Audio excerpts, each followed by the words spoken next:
I am Amit Kilor and let's keep the baggage behind our back. ठीक है, अब उसको सोचने के उसके बारे में डिस्कस करने की कोई भी ज़रूरत नहीं होनी चाहिए आज के बाद। I would just like to say thank you for each and every student of mind, क्योंकि आफ्टर द इवेंट मैं बहुत ही ज़्यादा आइसोलेटेड हो गया था। No calls, no nothing, no support except my students. So I मैं बेसिकली ज़िंदगी भर इस बात के लिए आभारी रहूँगा। हावेवर मैं बहुत स्ट्रांगली स्ट्रिक्टली बिलीव करता हूँ कि student shall not concern with these things.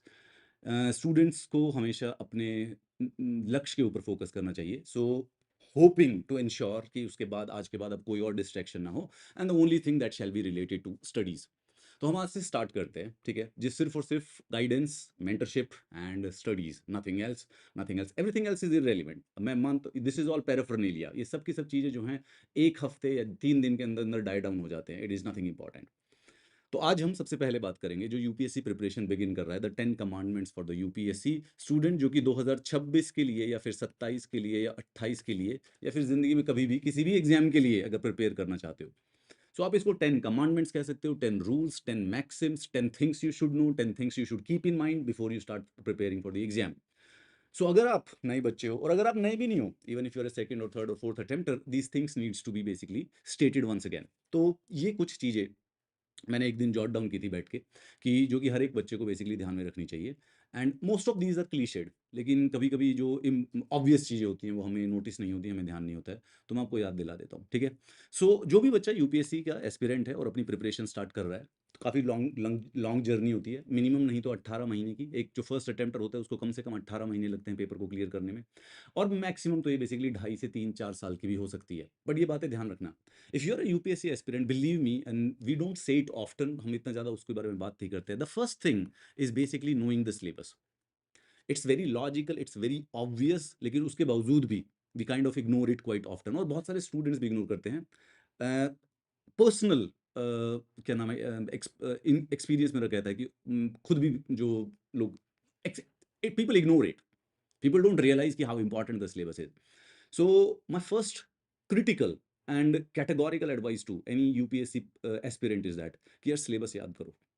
Prelims का नहीं, मेंस का सिलेबस याद। प्रीलिम्स में तो खैर क्या ही है सिलेबस याद करने को, लेकिन मेंस का सिलेबस याद करना है। याद का मतलब मैं कहता हूँ, जब मैं याद बोल रहा हूँ तो रटा हुआ होना चाहिए। यूपीएससी सिलेबस कुछ भी हो, प्रीलिम्स का, मेंस का, now interview doesn't have a particular syllabus, लेकिन प्रीलिम्स और मेंस का जो सिलेबस दिया हुआ है नोटिफिकेशन के अंदर, वो रटा हुआ होना चाहिए। रटा I mean word by word रटा। जो टॉपिक्स और जो शब्द सिलेबस में मेंशन्ड है वो तो याद करने ही करने हैं, एंड अगर पॉसिबिलिटी हो तो हो सकता है उसकी जो माइक्रो टॉपिक्स होते हैं उनके बारे में भी बेसिकली पता होना चाहिए।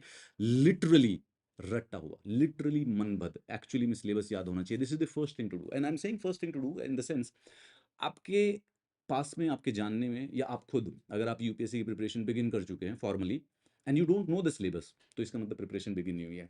The first day of the UPSC preparation is when, जब आप किसी को भी अपना पूरा का पूरा 4 जीएस का और ऑप्शनल का टोटल 6 पेपर का पूरा सिलेबस रट के सुना दो। That is the first day of the, that is the beginning of your UPSC preparation.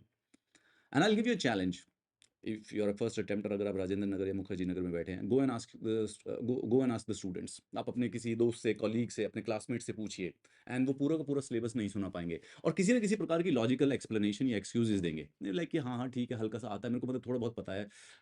मनबद होना चाहिए, एंड इतनी एक्सपेक्टेशंस भी हैं। If you imagine your self to be an IAS tomorrow, अगर आप आईएएस, देश का कलेक्टर बनना चाहते हो, डिस्ट्रिक्ट मजिस्ट्रेट बनना चाहते हो, where you, when you are able to handle 10 lakh of the people, 10 lakh लोगों की जिंदगी और डेस्टिनी आपके हाथ में हो, तो वहां पे इतनी हजारों चीजें याद करनी होंगी आपको कि आई थिंक इस समय एक्सप्रेस नहीं कर सकते। सो this is the least, the most minimum that is expected out of you, and अगर ये नहीं है तो इसका मतलब आपने यूपीएससी की प्रिपरेशन बिगिन भी नहीं किया है। इसी चीज से रिलेटेड जो सेकंड बात है, because we are not doing syllabus for the learning for the syllabus, हमें बेसिकली एग्जाम क्लियर करना है। अगर आपको पिछले 5 साल के प्रीलिम्स के क्वेश्चंस और मेंस के क्वेश्चंस नहीं पता है, तो that is basically counterproductive. Only way you will ever be able to understand is कि यूपीएससी क्या चाहता है, यूपीएससी क्या पूछेगा, आपको प्रिपरेशन क्या करनी है, व्हेन पिछले 5 साल के प्रीलिम्स के क्वेश्चन आंसर्स हमें पूरी की पूरी तरह याद हो। And if you don't know it, then there is no point of, आप 1 साल 2 साल 3 साल 6 साल भी तैयारी कर सकते हो, जब तक पता ही नहीं कि यूपीएससी क्या पूछने वाला था तो तुम प्रिपरेशन कैसे कर सकते हो, right? If you do not know कि दिल्ली से जयपुर कौन सी रोड जाती है और रैंडमली किसी भी रोड पे चले जाओगे, you are not going to reach at your destination. तो कम से कम नहीं तो 5 से 8 साल के previous years questions, both prelims and mains, ये सारे के सारे क्वेश्चंस बेसिकली आपको बताएंगे कि वो फ्रेम कैसे करते हैं, टॉपिक्स कौन कौन से रिपीट होते हैं। After you learn the syllabus rather simultaneously with the syllabus and PYQs, आपको कम से कम नहीं तो एक हफ्ते में इन्हीं दोनों चीजों के बीच में खेलना है। एंड ये वर्ड बहुत यूज होता है, एनालाइज, एनालाइज मतलब क्या होता है? And a lot of us don't understand it, let's be honest about it. What the word analyse means is that कि प्रीलिम्स के पीवाईक्यूज पढ़ो, काउंट करो कि कौन से क्वेश्चंस कितने सब्जेक्ट से कौन कौन से क्वेश्चंस आए हैं, लिटरली लिस्ट बनाओ, 2023 का पेपर उठाओ और लिखो ये वाला पॉलिटी का है, ये वाला इकोनॉमिक्स का है। लिस्ट बनाओ कि कौन कौन से टॉपिक से आए हैं, अच्छा ये फंडामेंटल राइट से पूछा गया था, ये बैकग्राउंड ऑफ द कॉन्स्टिट्यूशन से पूछा गया था, लिटरली ये लिस्ट बनाओ, लिटरली। एंड देन उसको रीड करते वक्त थोड़ा सा जजमेंट दो, मतलब देखो अभी हमने पढ़ाई नहीं करी है, ये तो हमारा पहले दिन का काम है, पहले हफ्ते का काम है, पहले महीने का काम है, तो ऐसा नहीं है कि तुम्हें क्वेश्चंस आते होंगे, लेकिन try to make a judgement कि यार अगर मैं किताब पढ़ूं तो ये आंसर कर लेता, oh this is very difficult, ये तो पढ़ने के बावजूद भी नहीं होगा। Try to get that judgement. ये दोनों चीजें, this is the first two things which we need to remember. अगर ये दोनों स्टेप्स नहीं किए हैं तो हमने बेसिकली यूपीएससी प्रिपरेशन की स्टार्ट नहीं किया है। तो प्रीलिम्स के और मेंस के पिछले 4 से 5 साल के क्वेश्चंस हमको टिप्स पे होने चाहिए। फंडामेंटल राइट का चैप्टर पढ़ते वक्त अगर हमें आर्टिकल 15 बेसिकली पढ़ रहे हैं तो हमें पता होना चाहिए, क्योंकि आर्टिकल 15 पे 2021 में स्पेसिफिकली कोई क्वेश्चन पूछा गया था। अच्छा, 1919 के मॉन्टेग चेम्स फॉर रिफॉर्म से ये क्वेश्चन एक बार 2020 में भी आ चुका है और एक बार 2016 में भी पूछ चुका है। तो एक तो स्पेसिफिकली आपको इमीडिएटली टॉपिक की इंपॉर्टेंस समझ में आएगी, एक स्पेसिफिकली आपको ये भी पता चलेगा पढ़ते वक्त कि यूपीएससी एक्चुअली में क्या चाहता है। मैं एक्चुअली में चाहता हूँ कि ये दो चीज़ों के बाद ये वीडियो खत्म कर दिया जाए। There is no point of it every anything else. If you have actually done this step, मतलब आप बहुत ज़्यादा, आप अपने एटलीस्ट नहीं तो 80% ऑफ द कंपटीशन से आगे निकल पाएंगे। मैं इतने स्ट्रेस के साथ और इतने इंसिस्ट करके इसलिए बोल रहा हूँ क्योंकि नहीं करते हैं, कोई भी नहीं करता है। A lot of people are doing it. आप पूछ लीजिएगा आज अपने किसी सेकंड अटेम्प्टर्स, अगर अपने किसी सीनियर को जानते हैं उससे पूछ लीजिएगा सिलेबस का, उससे पीवाईक्यूज के बारे में पूछेंगे एंड वी विल फाइंडिंग। अब देखो ऐसा नहीं है कि 500 के 500 क्वेश्चन पूरे के पूरे रट ही जाएंगे दिमाग पे, but you should have an idea, very very deep idea. तो क्वेश्चन पेपर रेगुलरली कम से कम नहीं तो 5 बार, अगर टेंजिबली बोलूँ तो क्या करना है, सिलेबस को उठाओ और 10 बार रीड कर दो विद इन 10 डेज। और पीवाईक्यूज का बताऊं तो कम से कम वो जो 500 क्वेश्चन है एक महीने में कम से कम 5 बार रीड कर डालो, अगर आपको एग्जैक्ट टेंजिबल चाहिए कि सर करना क्या है? मुझे नहीं समझ आ रहा। These are the things which you need to do. So this is the crux of the today's discussion, यही एक्चुअली में इंपॉर्टेंट है। यूपीएससी प्रिपरेशन करना है, do these two things, you will exactly know कि अब करना क्या, स्टार्ट करना है क्या नहीं करना है। For the optional also you have to do the exactly same thing for the your optional also, अगर ऑप्शनल डिसाइड कर लिया हो तो। इसके अलावा अब बाकी छोटी छोटी सी बातें हैं। बुक्स यूज़ कीजिए एंड ट्राई कीजिएगा स्टैंडर्ड बुक्स हमेशा। सिर्फ और सिर्फ करंट अफेयर्स की स्टैंडर्ड बुक्स नहीं होती है, तो कोई भी कोचिंग इंस्टीट्यूट जो भी आप फॉलो करते हैं, just use the current affair booklet of that coaching institute. The thing with the current affairs is that you can't change it, you can't change it का मतलब कि सबकी सेम है, सबकी सेम किताबें हैं। Every coaching institute follows the same newspapers, follow the same magazines, follow the same topics, you can't change it, right? अगर इस साल इस महीने की अगर आप किसी के पास लेट्स से नेक्स्ट मंथ की अगर आप कोई करंट अफेयर की मैगजीन उठाएंगे तो डू यू थिंक कि ऑपरेशन सिंदूर किसी में से मिसिंग होगा? नहीं होगा। इट्स अ करंट अफेयर, वो सबके अंदर सेम टू सेम टाइप से होगा। सो करंट अफेयर्स के लिए ऑब्वियसली हमें मंथली मैगजीन्स या फिर जो क्लास नोट्स हैं उनको फॉलो करने पड़ते हैं। बिसाइड्स दैट जितनी भी बुक्स हैं, जो भी सब्जेक्ट्स की, प्रीलिम्स की और मेंस की जो बुक्स हैं, choose one standard book for one topic और one subject and stick with that. मैंने कुछ बुक्स की लिस्ट दी हुई है एटलीस्ट प्रीलिम्स के लिए, आप उनको फॉलो कर सकते हैं। उसमें से चाहो वो एग्जॉस्टिव लिस्ट नहीं, अगर उसमें चाहो तो कुछ चेंज कर सकते हो। Now comes the topic of the medium. Now this is the most tricky situation to be into. बहुत सारे बच्चे हैं जो कि हम आजकल इंग्लिश और हिंदी में से डिसाइड नहीं कर पाते कि किस में एग्जाम दें। मेरी एक सिंपल सी जो सबसे बेसिक एडवाइस ये है कि क्योंकि जिस तरीके से हम सोचते हैं और उसको पेपर में लिखने पे, कागज में जो लिखना पड़ता है एग्जाम के दौरान, वो स्पीड का मैटर होता है। So if you have studied from English medium, go for English medium, and if you have studied from Hindi medium, you will have to take Hindi medium. There is no jumping around. In a very contrary situation की आपने 12th class तक हिंदी तक पढ़ा था लेकिन graduation में English ले लिया था, या फिर 12th क्लास तक इंग्लिश तक पढ़ा था और ग्रेजुएशन में, that is generally not possible. पर अगर उसमें ऐसी समस्या है तो stick with the last time, graduation जिस भी लैंग्वेज में की हो, that should be your medium of examination. More importantly, always try to ensure that when you study, you should study in the language in which you are about to appear for the exam. उसी language में study किया करो जिसमें exam appear होते हो, ठीक है? जितना ज़्यादा उस लैंग्वेज में सोचोगे, जितना ज़्यादा उस लैंग्वेज में सुनोगे, उतना ही दिमाग प्रोसेस करेगा। अगर हम किसी दूसरी लैंग्वेज में सुन के, पढ़ के और किसी डिफरेंट लैंग्वेज में लिखने की कोशिश करेंगे, तो वो जो प्रोसेसिंग है, it takes time, it takes speed, and in the UPSC mains that speed is detrimental. वो स्पीड डिसाइड कर देती है कि आपके 15 नंबर कम आने हैं कट ऑफ से या फिर 15 नंबर ज़्यादा आने हैं। Okay, this shell actually go without saying, you shall not use social media. It's a simple thing. Social media का एक पर्पस है, सोशल मीडिया का पर्पस है for how long you can actually stay on that app. मैं Instagram पे कितनी देर उसको खोले रख सकता हूँ, मैं ट्विटर कितना ज़्यादा यूज़ कर सकता हूँ। Those apps have been designed like that. Millions of dollars, मतलब हजारों करोड़ों रुपए लिटरली खर्च होते हैं हर साल ये इंश्योर करने के लिए कि हम रोज इंस्टाग्राम खोलें। वो डिजाइन करा जाता है, साइकोलॉजिकली चीजें बनाई जाती हैं इस प्रकार से, ट्विटर कैसे करें। And I know you might not actually believe it, there is nothing of use academically on Instagram. Academically कभी भी 1 मिनट में कोई पढ़ाई नहीं होती है, ठीक है? तो इंस्टाग्राम पे कुछ नहीं है, ट्विटर पे भी बेसिकली कोई पढ़ाई होने का कोई काम नहीं है। आई नो वी हम नोट्स शेयर कर लेंगे, कुछ अपडेट्स आ जाएँगे, which is fine, but it's more और less a waste of time. सारी की सारी चीज़ें वेस्ट ऑफ टाइम है। मेरी पर्सनल एडवाइस ये है कि 2 सोशल मीडिया आप यूज़ कर सकते हो specifically, one is YouTube and another is the Telegram. Generally speaking Telegram के अंदर कुछ ज़्यादा डिस्टर्बेंस नहीं की जा सकती हो, you people just join the groups and collect the PDFs. And YouTube is now tricky. First of all YouTube क्योंकि एजुकेशन के लिए भी यूज़ किया जाता है, तो यूट्यूब पे आप पढ़ाई कर सकते हो। बट पढ़ाई के साथ साथ ही जब पढ़ाई का जो विंडो उसके साथ में ही एक डिस्ट्रैक्टिव विंडो है, राइट? तो आप यहाँ पर पढ़ाई कर रहे हो और साइड में ही बेसिकली सतीश रे का फिर एक कोई बढ़िया सा कॉमेडी वीडियो भी आ गया कि हाँ यूपीएससी एस्पिरेंट का कोई पॉडकास्ट देख लेते हैं, and then after watching this 1 hour video you feel कि ये वाला वीडियो भी देख ले तो फन हो जाएगा, थोड़ा सा आधे घंटे का है, क्या हो गया।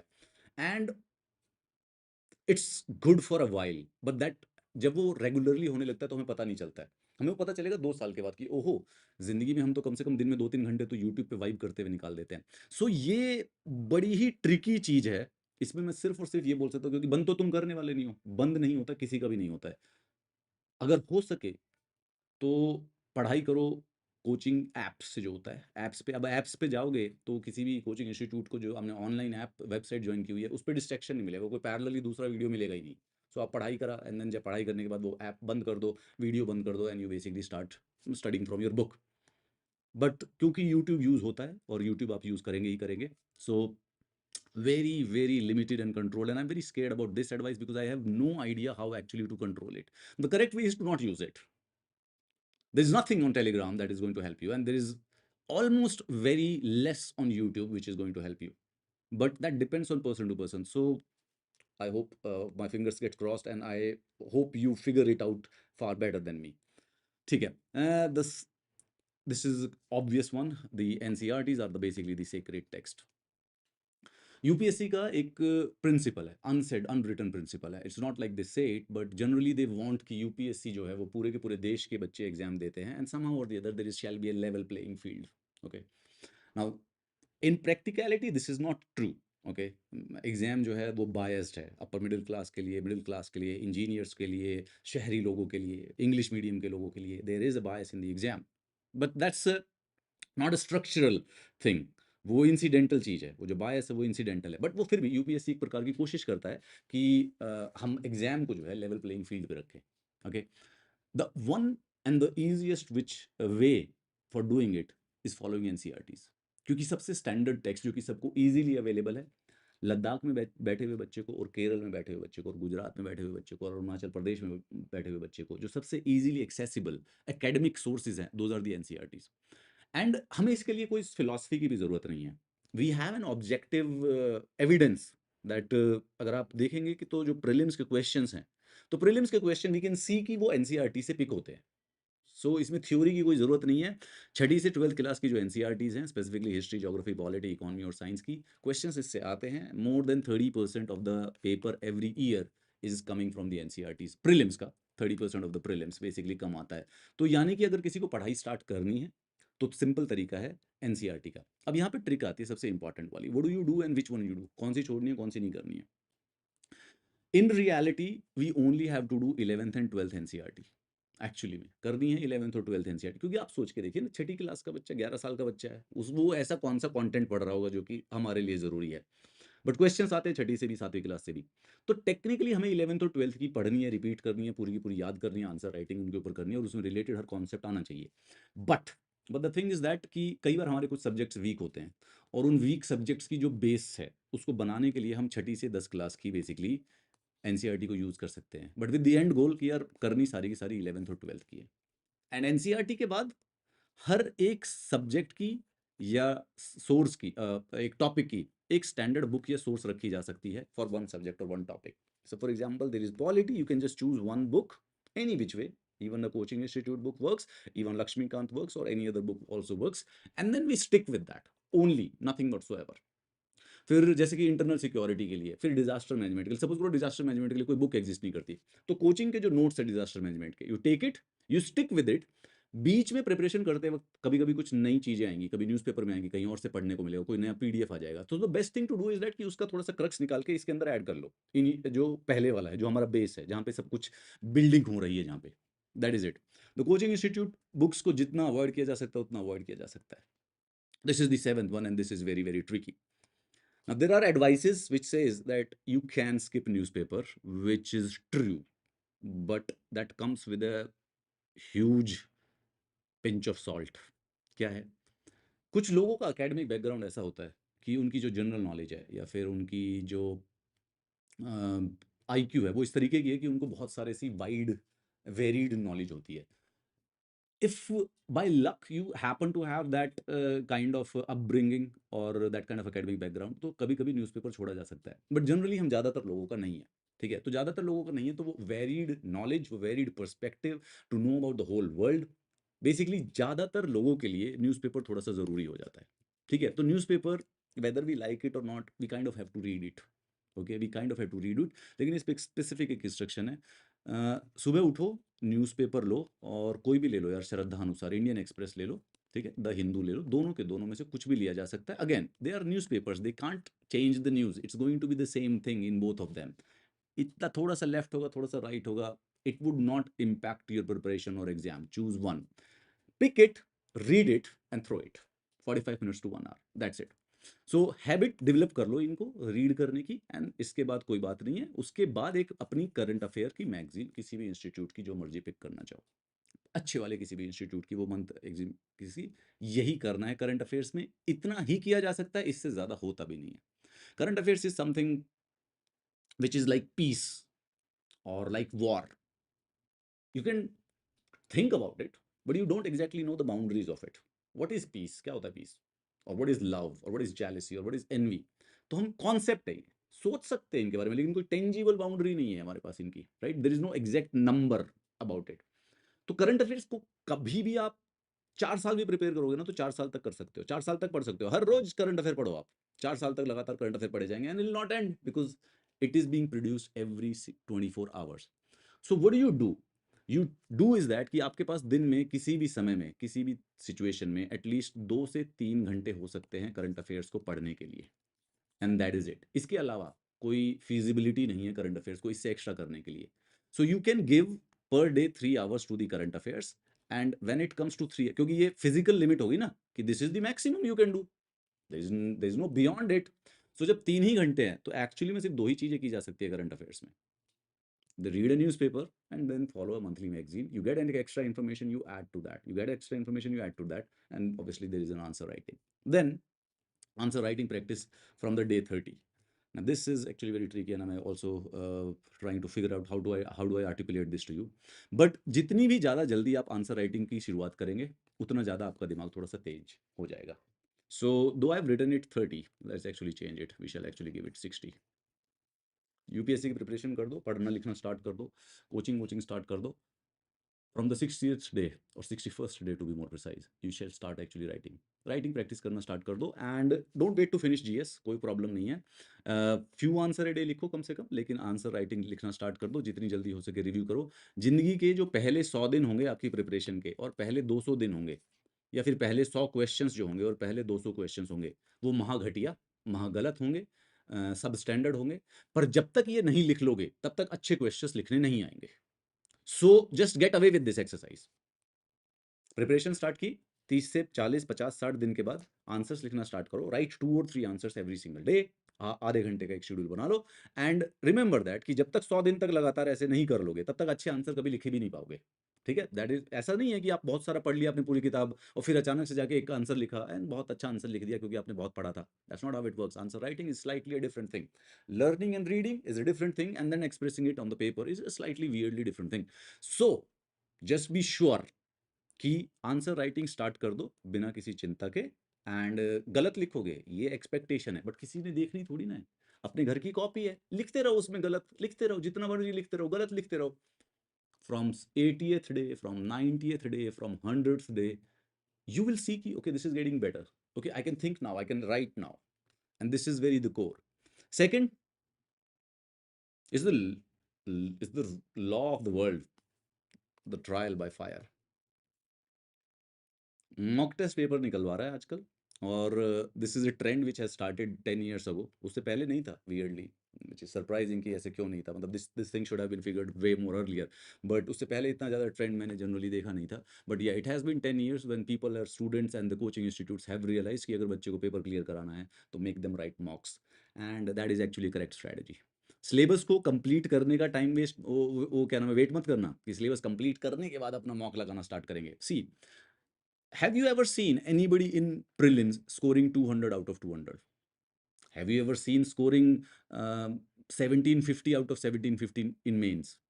नहीं। 50% मार्क्स आते हैं मेंस में और उसमें बच्चा यूपीएससी का टॉपर हो जाता है, राइट? 50% जो है, यानी कि यूपीएससी का मेंस लिखते वक्त चाहे फर्स्ट अटेम्प्टर हो चाहे सिक्स्थ अटेम्प्टर हो, पेपर एक पेपर जीएस पेपर के 20 के 20 क्वेश्चन किसी को नहीं आते। 6-7 अच्छी तरह से आते हैं, 6-5 थोड़े से ऐसे सब स्टैंडर्ड आते हैं, 5-6 बिल्कुल भी नहीं आते हैं, लेकिन फिर भी लिखना पड़ता है। So the real ability which a UPSC aspirant shall have is that how to do those 10 questions which we do not know about। और वो कभी आने नहीं है, ये बात ध्यान रखना, क्योंकि जब पिछले 15 सालों में 50% ही आए हैं सबके, तो तुम भी जब टॉप करोगे तुम्हारे भी 50% के 50 to 55% आएंगे। जब प्रीलिम्स की कट ऑफ 80-90 है तो 110 नंबर किसी के भी नहीं आ रहे, तो इसका मतलब हमारे भी नहीं आने हैं। तो वो क्वेश्चंस नहीं होने हैं। इट डज, और ऐसी कोई स्ट्रैटेजी या कोई पढ़ाई या कोई एग्जिस्ट भी नहीं करती है जिससे वो क्वेश्चन होने हैं। But we have to get that ability कि जो चीज़ें नहीं आती उन पे करना क्या होता है। How do you solve them, how do you get 5 और 10 15 मार्क्स ऑफ दोज थिंग्स। और वो कैसे आती है, जब हमारा सिलेबस कंप्लीट नहीं है and we are still able to go and write for at least 6 to 7 minutes on that topic. So mock test करो, मेमोरी बढ़ेगी, लॉजिक बढ़ेगा, मोर इंपॉर्टेंटली वो जो प्रेशर आता है एग्जाम का वो सीखोगे। And write down, training simulation है, जजमेंट टूल्स का मतलब है कि किसी ने देखना थोड़ी ना है, अपने लिख डालो, कोई चिंता की बात नहीं है। Specifically, okay, now this will get tricky, kind of counterintuitive to what I do, the video learning and the offline। आजकल हम सारे के सारे बच्चों ने क्या अपना लिया है, वी हैव समहाउ और द अदर फिगर, क्योंकि यूट्यूब का एक्सेस है ना और हमारे पास ऑनलाइन घर पे बैठ के एक्सेस होता है, तो हम ना दिन में वीडियो देखे जा रहे हैं। हम पढ़ाई कर रहे हैं वीडियो देख देख के, विद द आइडिया कि हम जितनी ज़्यादा वीडियो देखेंगे उतनी ज़्यादा लर्निंग हो जाएगी। मैं एक ह्यूरिस्टिक देता हूँ, दिन में 3 घंटे वीडियो देखा करो यार। यूट्यूब की या ऑनलाइन की टोटल 3 घंटे की पर डे की क्लासेस होनी चाहिए। किसी दिन जब आपको पढ़ाई करो और आपको लगे कि आज 12 घंटे वीडियो देख लेता हूँ या 15 घंटे वीडियो देख लेता हूँ, will be of no help to you. You want to clear this exam और क्लासेस आपको ऑनलाइन ही करनी पड़ रही हैं, यूट्यूब आपका सोर्स है पढ़ाई करने का, या फिर आपने कोई ऑनलाइन कोचिंग ज्वाइन की हुई है, 3 आवर्स माई डियर, 3 आवर्स की video watching and then the rest of the 6 hours has to be on the offline book. Polity का एक 3 घंटे का वीडियो देखने के बाद जब तक 6 घंटे टेबल पे किताब के साथ नहीं बिताओगे तब तक वो प्रीलिम्स और मेंस में ट्रांसलेट नहीं होगा। You will have conversational knowledge of everything, बातें कर सकोगे आप फंडामेंटल राइट के बारे में, देश के बारे में, दुनिया के बारे में, फॉरेन पॉलिसी के बारे में, जब बहुत सारे वीडियो देख लोगे। पर मार्क्स जिस चीज़ से आते हैं मेंस में, वो 15 नंबर या 10 नंबर के क्वेश्चन में 8 नंबर लेना या 6 नंबर लेना, वो सिर्फ और सिर्फ तब पॉसिबल होगा जब एटलीस्ट आपका 60% टाइम जो है वो ऑफलाइन किताबों पे पेन के साथ नोटबुक पे लिखते हुए गुजरेगा। इसका एक छोटा सा एक्सेप्शन है, क्योंकि जनरली हमें जीएस की और ऑप्शनल की तैयारी साथ साथ करनी पड़ती है। ड्यूरिंग दैट टाइम आपकी जो क्लासेज है वो 6 घंटे की जा सकती है, दैट इज इट। बट जैसे ही वो खत्म हो जाए, that is a period of approximately 4 months, वो 4 मंथ्स के बाद जब खत्म हो जाएगा, well then we actually quit it और limit your online learning to 3 hours a day. Do more offline. Offline यानी किताब चाहिए, किताब देखो, किताब पढ़ो, किताब रीड करो। ऑफलाइन के पेपर, मतलब पेपर लगाओ टेबल पे बैठ के, that is the highest one. 6 to 7 hours of that. PDF से मत पढ़ना। पीडीएफ क्या होता है कि दिमाग प्रोसेस नहीं करता है। पीडीएफ एग्जिस्ट करते हुए वर्ल्ड में कितने सालों में? आई डोंट नो, 40 साल, 40, 30, 50, that is the only length, that is the age of PDF. humans have been on this earth from last 10 lakhs years, और हमारी एवोल्यूशन अगर हम देखें तो that's been billion years. So the digital didn't exist for the evolution. So evolution में digital के लिए space नहीं है, एवोल्यूशन में नहीं है। सो हर तरीके से हमारा दिमाग ज़्यादा बेहतर परसीव और प्रोसेस करता है उस चीज़ को जो कि हमारे पास 3 डायमेंशन में होती है, right? That is how we have been designed by the God और द एवोल्यूशन और the nature, any which way. So PDF से जब पढ़ते हैं तो we read a lot, but that does not get translated to the mind that often, ठीक है? That to that level it always does, but to that level. तो कोशिश कीजिए कि ऑफलाइन में पढ़े। नोट्स बना सकते हो, ऑनलाइन ऑनलाइन नोट्स बना सकते हैं, ठीक है? If you want you can use online notes, that is also valid. But ध्यान रखिएगा हमेशा, until and unless complemented by the offline book studying, the results would actually not be. These are, I think, my belief, my dear, the 10 rules, as I say, commandments. Commandments is a heavy word, should not be, मतलब commandments मेरे को थोड़ा से और इनको refine करना पड़ेगा, you know? Probably there is something more important that I might be missing, but 10 things that you should remember जो भी यूपीएससी की प्रिपरेशन बिगिन कर रहा हो। अच्छा, इसके साथ साथ now this is tentative and exhaustive, क्या क्या क्या बोलते हैं इसको? टेंटेटिव या फिर दिस इज नॉट एग्जॉस्टिव। इसका अर्थ ये होता है कि यार नीचे मैंने कुछ बुक्स के रेकमेंडेड बुक्स और सोर्सेज ऑफ प्रीलिम्स लिखे हुए हैं, ये ऐसा नहीं है कि ये परफेक्ट है, यू कैन चेंज इट, ठीक है? आप इसको बदल सकते हैं, अगर आपको इसमें से कुछ चेंजेस करने हो, चेंज इट। कोई नई बुक्स आपको कोई कहीं से एडवाइस हो रखी हो, आप उसको शिफ्ट कर सकते हैं, but the key is that कि जैसे ये Indian polity by M Laxmikanth है, ठीक है? So if you want to change it, you substitute this with the other one, you don't add it. ये मत करना कि इंडियन पॉलिटी भाई लक्ष्मीकांत के साथ साथ भाई डीडी बसु भी पढ़ना है और उसके बाद भाई कश्यप भी पढ़ लेना है और फिर एक और किताब है कोचिंग वाले भी मटेरियल भी पढ़ लेना है। नॉट लाइक दैट, ऐसा नहीं करना है। अगर आप चाहें तो इसको सब्सटीट्यूट कर लीजिएगा। यू लाइक यार सर मुझे लक्ष्मीकांत पसंद नहीं है, I am going for something else, that is valid. लेकिन कोशिश एक सिंपल सी करनी है कि यार पॉलिटी पढ़नी है ना, 2 सोर्स रख लो, ये बस, नथिंग एल्स। और ये सिर्फ प्रीलिम्स के लिए, मेंस के लिए हम बाद में बात करेंगे। That is it. तो if you want to substitute you can. NCERT का तो कोई सब्स्टिट्यूशन है नहीं भाई, तो एनसीईआरटी तो एनसीईआरटी से ही करनी पड़ेगी। So that actually stage like that, get it? Laxmikanth के बारे में सर कि ये मेंस में नहीं आता, मेंस में इससे नहीं आता है, ठीक है, which is fine, will deal with the mains, but prelims में इससे आएगा। सर प्रीलिम्स में कुछ क्वेश्चन लक्ष्मीकांत से नहीं पूछे जाते, विच इज ऑल्सो ट्रू, और सारी की सारी बुक से कुछ क्वेश्चन, तभी तो सबके सब 90 मार्क्स लेके आ रहे हैं, तभी तो कोई भी 200 मार्क्स नहीं ले पा रहा। That is how they are designing it, कि आप कितना भी कर लीजिए, you will not be able to prepare it. That's the whole trick of it. एक छोटा सा ह्यूरिस्टिक लगा के देखिए देखिए, एक बार आपके सामने करने की कोशिश करता हूँ। आपके पास दिन में the greatest student, academic student has 10 hours per day लगातार पढ़ सकता है बच्चा, ठीक है? हर रोज 10 घंटे पढ़ रहा है। Almost impossible, but let's consider an ideal situation. ये बच्चा लेट्स से कि भाई 360 दिन लगातार 10 घंटे पढ़ रहा है। पॉसिबल तो है नहीं यार, चलो फिर भी आइडियल मान लेते हैं, तो इसका मतलब हो गया 3600 घंटे। तो एक बार राउंड ऑफ कर लेते हैं, बीच में ब्रेक भी लेगा, संडे भी है, जिंदगी में बहुत सारी चीजें आती हैं। तो इसका मतलब एक साल में ना 3000 घंटे होते हैं, 3000 आवर्स पढ़ाई करने के। So the people who clear UPSC in the first attempt, more और लेस 3 से 4000 घंटे उन्होंने पढ़ा होता है। एम आई राइट? ठीक है, अगर मैं राइट हूँ इस पे, ये वाली बात पे, अब मुझे अब एक जनरल खुद ही पर्सनल एस्टिमेट दो मुझे कि 3000 घंटे में कितने पेजेस की किताब पढ़ी जा सकती है। लाइक पर आवर कितने पेजेस पढ़ लोगे आप? और उसने पढ़, अब देखो इस 3000 घंटे में सारी किताबें पढ़ना है, मेंस की भी पढ़ना है, ऑप्शनल भी है, प्रीलिम्स भी है, आंसर राइटिंग भी है, मॉक टेस्ट भी है और कोचिंग भी है। By God it almost seem impossible. मैं तो कह रहा हूँ 3 की बजाय 4 ही लगा लेते हैं, 3 तो मुझे और कम लगने लग गए हैं, but I think I am, ये सही कैलकुलेशन है, इसको 4 ही लगा लेते हैं यार, 3 तो बहुत ही कम लग रहे हैं, 4000 लगा ले इसको, ठीक है? एक जनरल एस्टिमेट निकाल लें तो we can actually change things. 4000 घंटे, तो 4000 घंटे में मेरी अगर हिसाब से डाले तो 360 दिन है हमारे पास पढ़ाई करने के, और 360 दिनों में से अगर हम लें तो पर डे के हिसाब से 50 पेजेस पढ़े जा सकते हैं। मैं right? I hope so 50 pages पढ़े जा सकते हैं। ज़्यादा से ज़्यादा, इससे तो ज़्यादा कुछ नहीं पढ़ सकते हम। 50 पेजेज़ सिर्फ़ रीड करना है, और ये फिर इसकी तो रिवीज़न भी कई बार 3, 4, 5 बार रिवीज़न करनी है, रटना है, पढ़ना है, नोट्स बनाने हैं, आंसर राइटिंग करनी है, तो पर डे के 50 पेजेज़ होते हैं।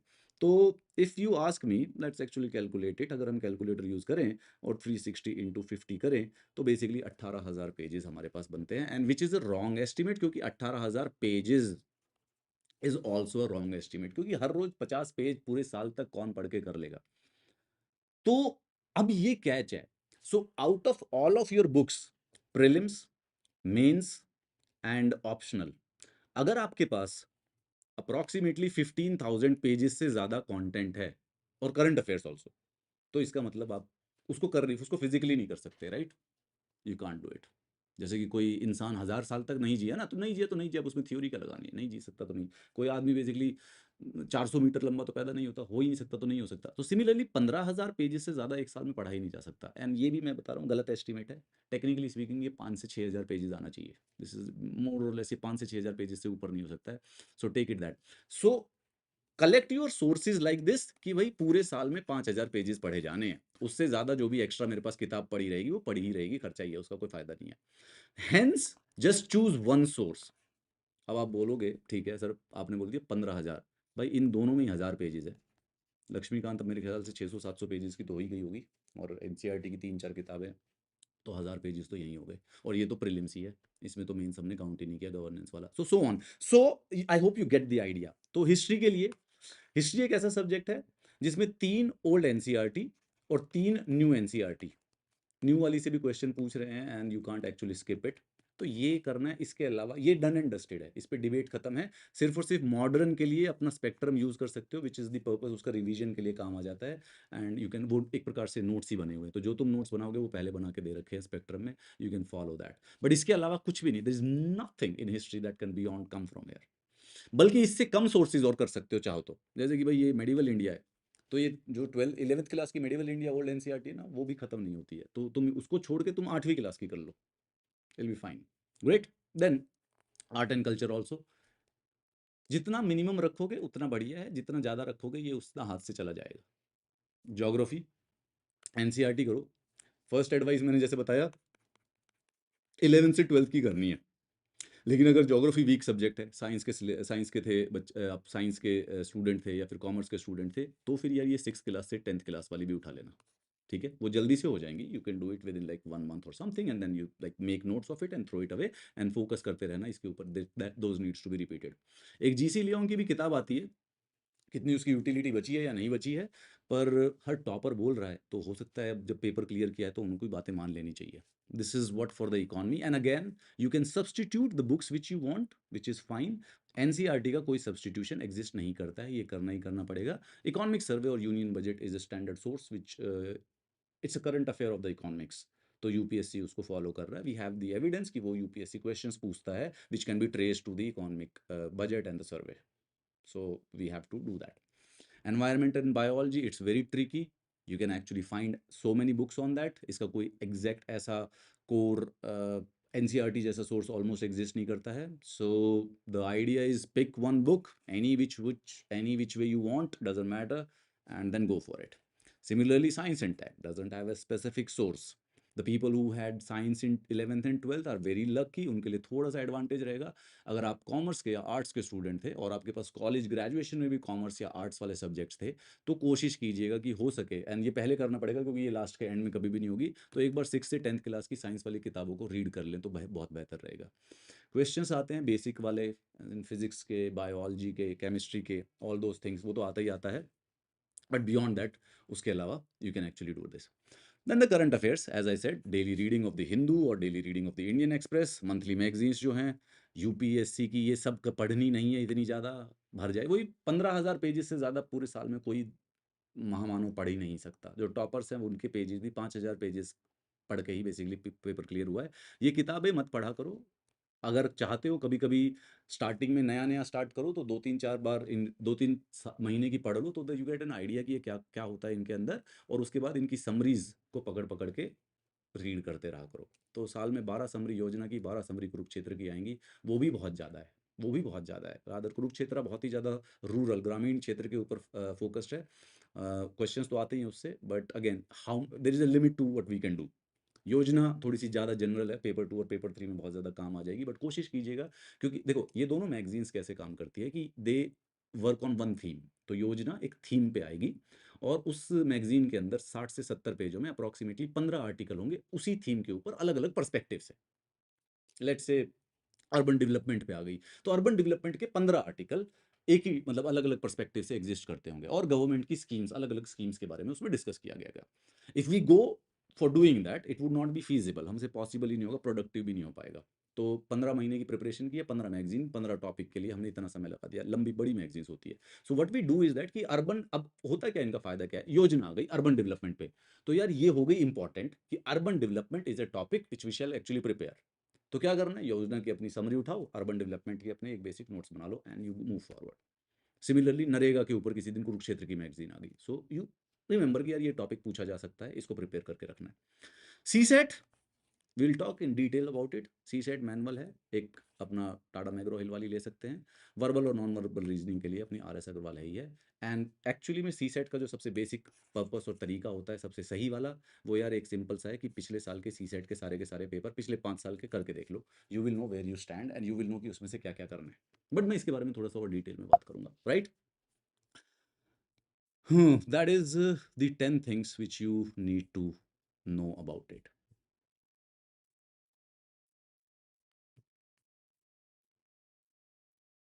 Did we get something out of it? Is there any other maxim or a tenet which you would like to add? Something so important that you believe that I've actually ignored it or I've actually missed it? तो यहीं पे YouTube comment पे डाल के लिख देना, sir ये वाली चीज़ थी जो कि I am asking for the people जो कि सेकंड या थर्ड फोर्थ अटेम्प्टर्स दे रहे, फोर्थ अटेम्प्टर्स हैं, और जिनको लग रहा है कि सर ये एक और चीज़ है जो कि किसी भी न्यू बिगिनर को पता होनी चाहिए। तो अगर आप यूट्यूब के नीचे ही कमेंट कर दो तो फिर मैं उसमें से सारे के सारे लिस्ट निकाल के द नेक्स्ट 10 कमांडमेंट्स भी बच्चों को बता देंगे, right. Right, so guys this is the session of the today. My name is Amit Kilor, and there's a lot of baggage in the air right now, but we shall keep it behind. ठीक है, वो हमारे purpose का ही नहीं है। We shall actually 2026 prelims and 2026 mains is where we shall actually be looking and nowhere else. Let's put the blinkers on. हम क्या करेंगे? This is obviously the first academic, first strategy video of this channel. तो हम आज के बाद यहाँ पे, मैं तो पॉलिटी ही जानता हूँ ज़्यादा से ज़्यादा, हिस्ट्री जानता हूँ। When it comes to polity and the history, modern history, बाकी वाली तो complex matter है, उनका बाद में देखना पड़ेगा। Modern history and the polity, I will give you each and everything on this channel within the next 6 months. Stay here and I'll see you in the next video.